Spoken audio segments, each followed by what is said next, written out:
କିଛି ନୂଆ ଶିଖିବା, କିଛି ନୂଆ ଜାଣିବା, କିନ୍ତୁ ବୁଝିବା, ପଢିବା ଏବଂ ପ୍ରୟୋଗ କରିବା, ସେଇଟା ହେଉଛି ଓଡ଼ିଆ ପାଠଶାଳାର ପ୍ରଚେଷ୍ଟା।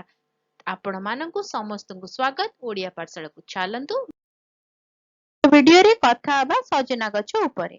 ସଜନା ଗଛର ବୈଜ୍ଞାନିକ ନାମ ମୋରିଙ୍ଗା ଓଲିଫେରା। ଏହାର ପୁଷ୍ଟିକର ଔଷଧୀୟ ଏବଂ ପରିବେଶଗତ ମହତ୍ତ୍ୱ ପାଇଁ ଏହା ପ୍ରକୃତିର ଏକ ଚମତ୍କାର। ମୋରିଙ୍ଗା ଓଲିଫେରା ଭାରତୀୟ ଉପମହାଦେଶରେ ତଥା ଟ୍ରପିକାଲ ଏବଂ ସବ୍ ଟ୍ରପିକାଲ ଅଞ୍ଚଳରେ ବହୁଳ ଭାବରେ ବିତରିତ ହୋଇଥାଏ। ଏହା ଏକ ଦ୍ରୁତ ଗତିରେ ବଢୁଥିବା ମରୁଡ଼ି ପ୍ରତିରୋଧକ ବୃକ୍ଷ, ଯାହାକି ମୋରିଙ୍ଗେସିଆ ପରିବାରର ଅଟେ। ଏହା ସାଧାରଣତଃ 10 ରୁ 12 ମିଟର ଉଚ୍ଚ ହୋଇପାରେ। କାଣ୍ଡ ପତଳା, ଶାଖା ଗୁଡ଼ିକ ଝୁଲିକି ରହିଥାଏ, ପତ୍ର ଗୁଡ଼ିକ ଯୌଗିକ ଏବଂ ଫଳଟି ଲମ୍ବାକାର, ଯାହାକୁ ସଜନା ଛୁଇଁ କୁହାଯାଏ। ସଜନା ଗଛର ଅନେକ ସମାଜରେ ଅପାର ସାଂସ୍କୃତିକ ମହତ୍ତ୍ୱ ରହିଛି, ଯେଉଁଠାରେ ଏହା ଔଷଧୀୟ ଗୁଣ ଏବଂ ରୋଷେଇ ବ୍ୟବହାର ପାଇଁ ସମ୍ମାନିତ।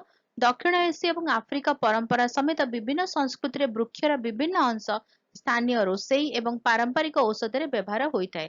ଅଧିକନ୍ତୁ ସଜନା ଗଛ ଲୋକକଥା ଏବଂ ଧାର୍ମିକ ରୀତିନୀତିରେ ବିଶେଷ ଭାବରେ ଦେଖାଯାଏ, ଯାହା ଜୀବନଶୈଳୀ, ସୁସ୍ଥତା ଏବଂ ଉର୍ବରତାର ପ୍ରତୀକ ଅଟେ।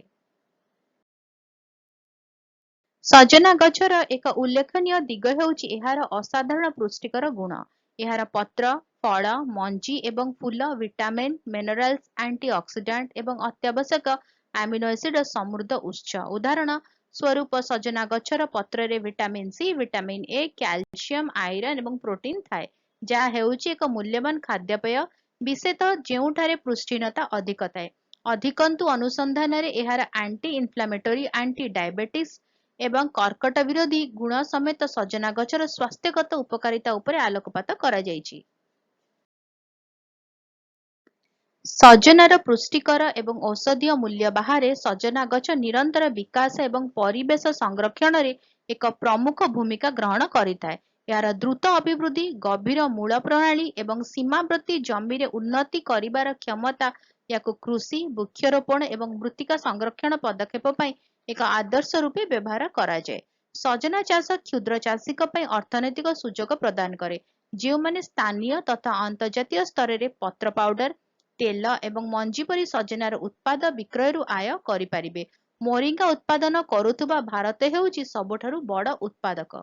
ପରିଶେଷରେ ସଜନା ଗଛ ପ୍ରକୃତିର ସ୍ଥିରତା ଏବଂ ବହୁମୁଖୀତାର ପ୍ରମାଣ ଭାବରେ ଛିଡ଼ା ହୋଇଛି। ଏହାର ପୁଷ୍ଟିକର ସମୃଦ୍ଧତା, ଔଷଧୀୟ ଗୁଣ, ସାଂସ୍କୃତିକ ମହତ୍ତ୍ୱ ଏବଂ ପରିବେଶଗତ ଲାଭ ମାନବ କଲ୍ୟାଣ ଏବଂ ନିରନ୍ତର ବିକାଶ ପାଇଁ ଏହାର ଗୁରୁତ୍ୱକୁ ସୂଚିତ କରେ। ଭିଡିଓଟି କେମିତି ଲାଗିଲା ମତେ କମେଣ୍ଟ କରିକି ଜଣେଇବ। ଯଦି ଭଲ ଲାଗିଲା ଭିଡିଓଟିକୁ ଲାଇକ୍ କରିଦେବ, ଭିଡିଓକୁ ସହିତ ସେୟାର କର। ଚ୍ୟାନେଲରେ ଯେଉଁମାନେ ଭିଡିଓ ଦେଖୁଛନ୍ତି ସବସ୍କ୍ରାଇବ କରିନାହାନ୍ତି ପର୍ଯ୍ୟନ୍ତ ଚ୍ୟାନେଲକୁ ପ୍ଲିଜ ସବସ୍କ୍ରାଇବ କରି ବେଲ୍ ଆଇକନକୁ ପ୍ରେସ୍ କରି ଅଲ୍ ନୋଟିଫିକେସନକୁ ଅନ୍ ରଖିଥାଅ। ଭିଡିଓ ଅପଲୋଡ ହେଲେ ନୋଟିଫିକେସନ ପହଞ୍ଚିବ, ମିଶିକି ପଢିପାରିବା, ଜାଣିପାରିବା ଏବଂ ବୁଝିପାରିବା। ତାହେଲେ ଦେଖା ହବା ଆଗାମୀ ଭିଡିଓରେ। ଭଲରେ ରୁହ, ସୁସ୍ଥରେ ରୁହ, ମତେ ଅନୁମତି ଦିଅ। Bye bye.